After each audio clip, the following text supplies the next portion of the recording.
We're back! We're back to looking at more, and I do mean more Godzilla films and other things that,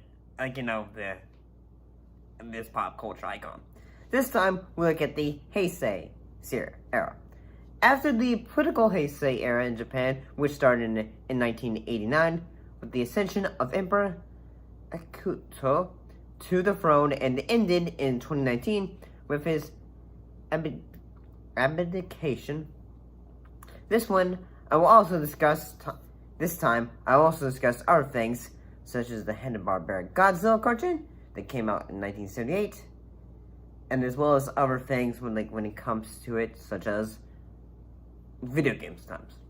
Previously stated, with most other films that came out of the show era, one of the ways that these films were able to be watched here in the States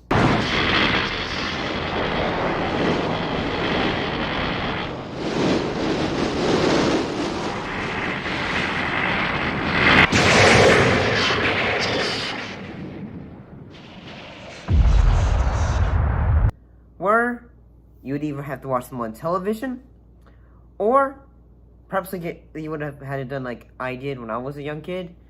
My dad had a coworker who was able to have the tapes, so I would watch them that way on VHS.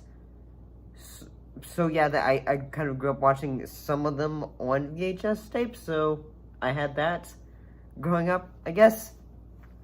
But we're gonna move on. So let's get started. Previously, we looked at the show era of Godzilla films. Now, let's look at the in-between, the films that released up until Godzilla vs. Destroyah! So, before we look at the films, let's look at the Hanna Barbera 1978 cartoon Godzilla, also known as Godzilla Power Hour, I believe. The series aired on NBC on September 9th, 1978, with the title The Godzilla Power Hour. Fire is head in the sky. Godzilla, Godzilla, Godzilla, and Godzuki.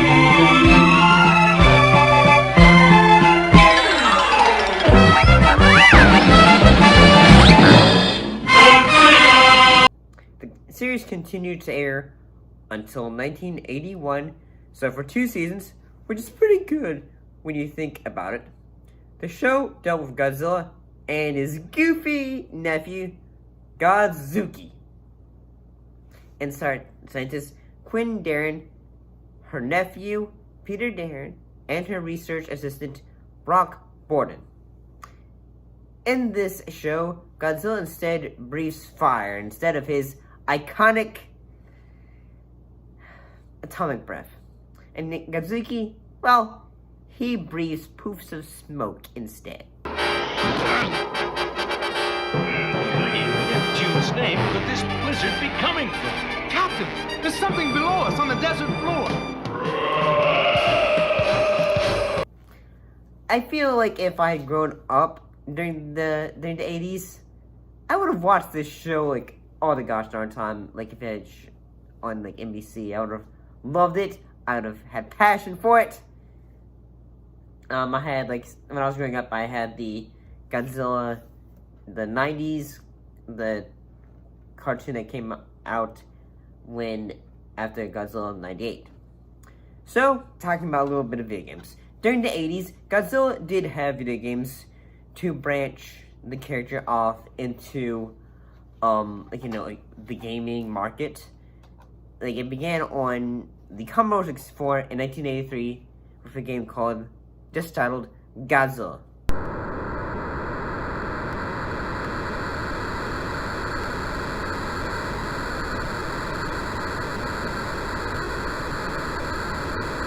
Which, looking back, does seem strange, and at the same time, seems impressive as well. The most well-known game of that era was Godzilla Monster of Monsters in 1989. That was available for the NES, or the Nintendo Entertainment System, where you fight other iconic monsters and can play as either Godzilla or Mothra. What happened? There's a time limit? Yeah, so if you take too long to fight the monster, you gotta start over. And the monster regains some of its life. You don't. Where Mothra drops her wings on the enemies. And you'd be able to have the chance to fight, like, say, iconic Godzilla enemies, such as Baragor. You'd even get to fight King Gojira. Gojira. What do you want me to say? You tell me. I fucked up. I believe there's also Mechagodzilla too. I just had a brain fart of like King. My mind just went off blast for a second. I'm sorry. But one of the other games that came out as well when it came into the 90s that was very prevalent for the NES was Super Godzilla, which was like, in a way, what you would do is you'd have Godzilla fight enemies, but you'd have to move forward a little bit, and then punch, move back, punch, move back. Why is it so hard to have two monsters fighting without it being a fucking Einstein project? I'd hate to say, but I still prefer the NES version. At least that one's easy to understand how to play it. Because if you went too close, they go boom at you.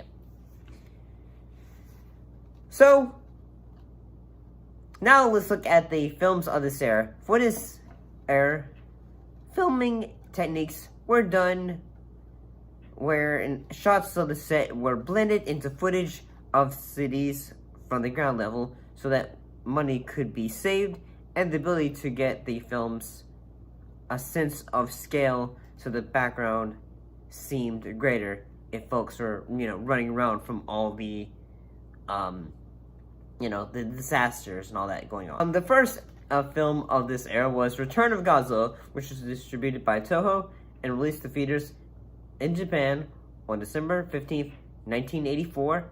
What makes the film different, though, was that the films previously, it decided to say, we're gonna skip all those era films, sort of like how some films deal, like, say, legacy films.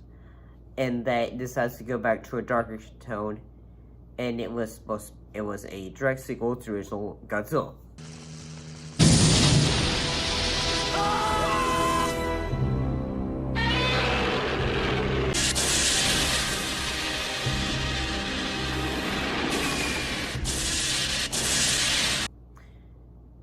The Japanese government suppresses the horrifying news of Godzilla's resurrection as political tensions increase between the United States and the Soviet Union, both of whom are willing to bomb Japan to stop the monster.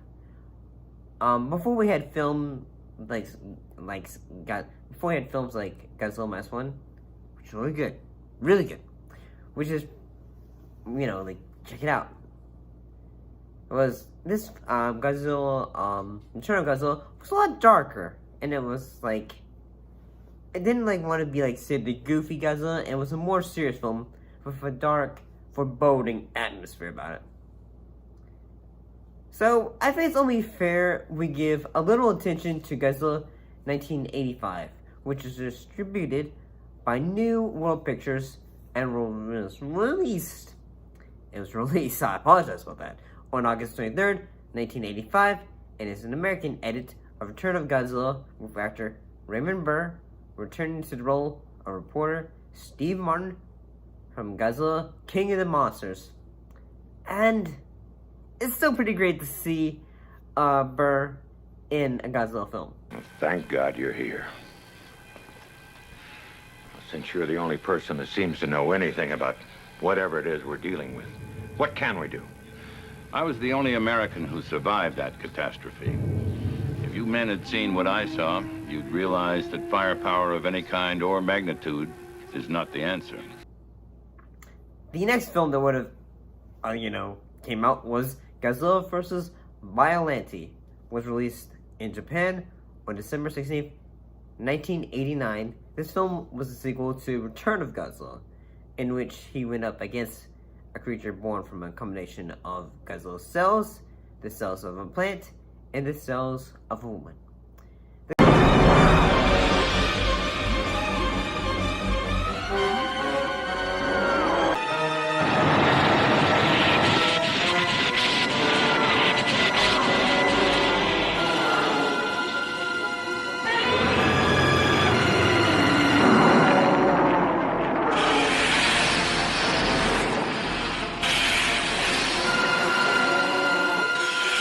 The effects for the film are actually fairly good. When Godzilla is up against violence, the film was received by critics and audiences, but here's the taker for you. The film actually failed at box office wise against, I want you to guess. Well, time's up. Back to the Future, Part 2. Holy shit. It was a huge hit in Japan. Godzilla vs. King Ghidorah was released in Japan on December 14th, 1991, with time travelers suggesting, scientists go back in time to stop Godzilla from being able to mutate into the form that we all know. But they decided to say, nope! Bring in King Ghidorah.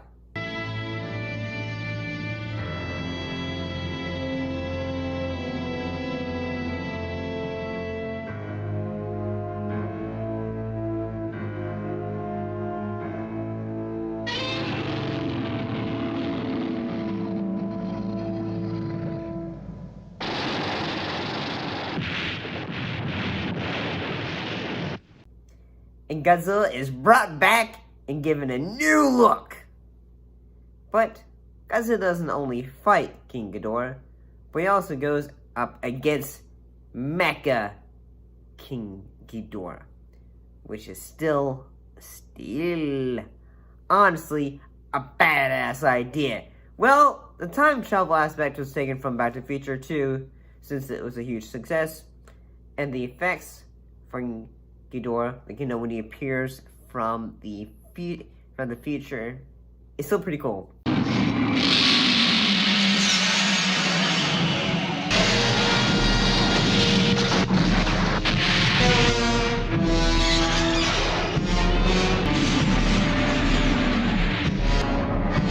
And that he's part machine and part still organic, so cool, I feel like. Next film that would have happened was Godzilla vs. Mothra. So, compared to the previous films, Godzilla is the antagonist in this film, in which he goes up against Mothra and Batra. The film was released in Japan on December 12th, 1992, so not only can Mothra and Batra attack in, their adult forms, but she and Batra can attack in their larva form.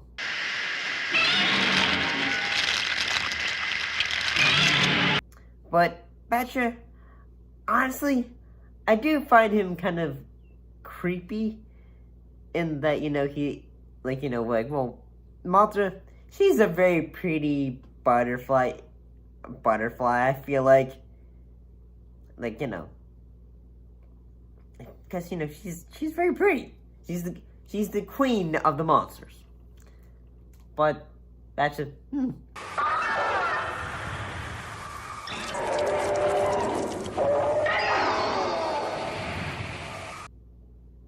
Godzilla vs. Mechagodzilla with the next Godzilla vs. Mechagodzilla 2 was released on December 11th, 1993. It's not a sequel to Godzilla vs. Mechagodzilla. Well, if that's what you're thinking. It just because it's out though. The United Nations assembled the ultimate weapon to defeat Godzilla, while scientists discover a fresh pterodon egg on a remote Japanese island. What makes the Mechagodzilla different than, the Mechagodzilla of the Showa era is that he has a power to help, be able to control, say, hey, go there, Mechagodzilla, use your ice beam that comes out of your chest. And one of the more cute things that comes out of the films that is introduced that will become into the series is Godzilla Jr.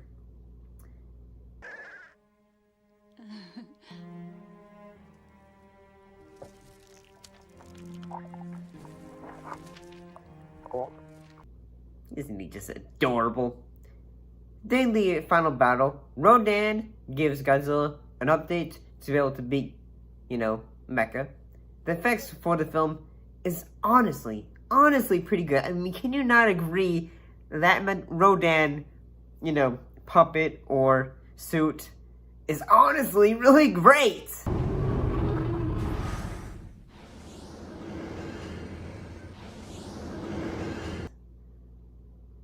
So, moving on. Godzilla vs. Space Godzilla was released to theaters on December 10th, 1994. If you're looking for a Godzilla film that just sounds awesome based on the title of it, this is one for you. Godzilla is threatened by two new forces. Mogra, another UN-built mech machine, and Space Godzilla. I did just say Space Godzilla. A beast spawned from Godzilla's particles in space. Yes!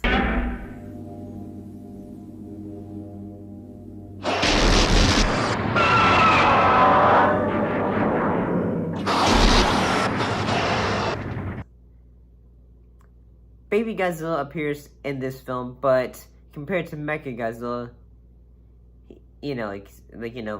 compared to, say, the Godzilla Baby Jr., compared to Junior Godzilla from the previous film, he looks more like he's a kind of a chibi, and, he's, less blue. Little Godzilla. Little Godzilla. But he's still kind of adorable. I think I had a Space Godzilla twin growing up. I might be thinking that wrong. Maybe it was just King Ghidorah, but the fight scenes for this film are pretty good. They're very good. Still very nostalgic, I feel like. Now we're talking about the big one. Godzilla vs. the Destroyer was released on December 9th, 1995, where the basis of this film is that Godzilla's heart, which acts as a nuclear reactor, is nearing a nuclear meltdown, which threatens the Earth. Meanwhile, a colony of mutated creatures known as Destroyah emerge from the sea, changing form and terrorizing Japan, forcing the Japanese self-defense forces to devise a plan to eliminate both threats. So, Godzilla Jr. appears in the film. He's not as big as his dad, but he's getting there.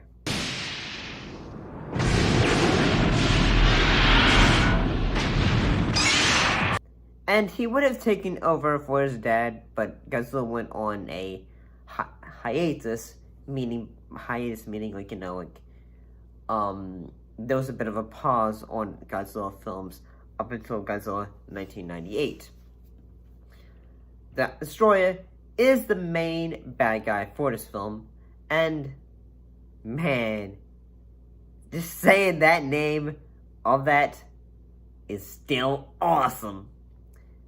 But Destroyer is still a terrifying monster for our favorite, king of the monsters to fight.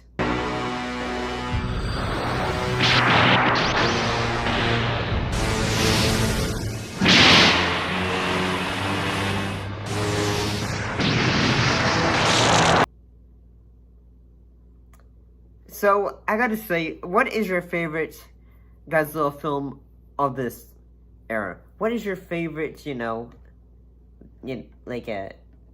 how did you see all these films? Did you watch them on VHS? Did you see them on TV? Did you get the chance to see them in theaters?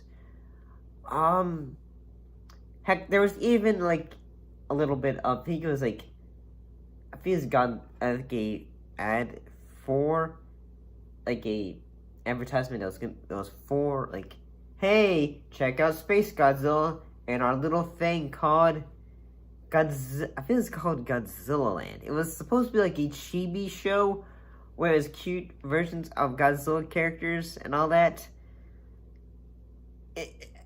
Honestly, I was going to mention that, but at the same time I thought, this sounds so strange. But I'll give it a notice, I guess.